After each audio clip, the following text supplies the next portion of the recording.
Unlock the secret to perfectly proportioned visuals for all your projects with Canva's powerful image resizing tools.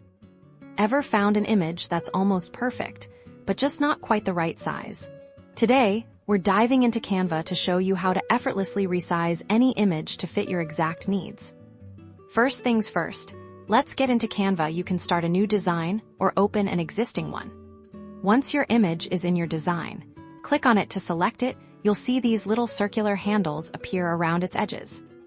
These are your resizing tools.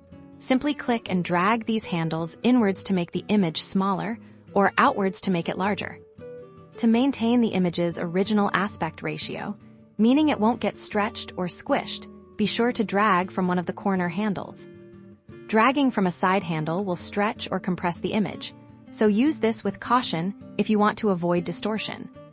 For precise control, let's look at the top toolbar. You'll find a Resize option, often represented by an icon that looks like two arrows forming a box.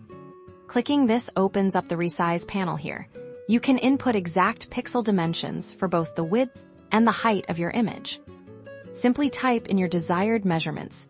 If the padlock icon next to the width and height is locked, your aspect ratio will be maintained automatically. If you need to change the aspect ratio, you can click the padlock to unlock it, and then adjust the width and height independently. Remember, this can lead to distortion. Resizing is perfect for making sure your images fit beautifully across different platforms, like social media posts, website banners, or even print materials. So, whether you're shrinking an image for a website or enlarging it for a presentation, Canva's got you covered. Experiment with these tools, and happy designing.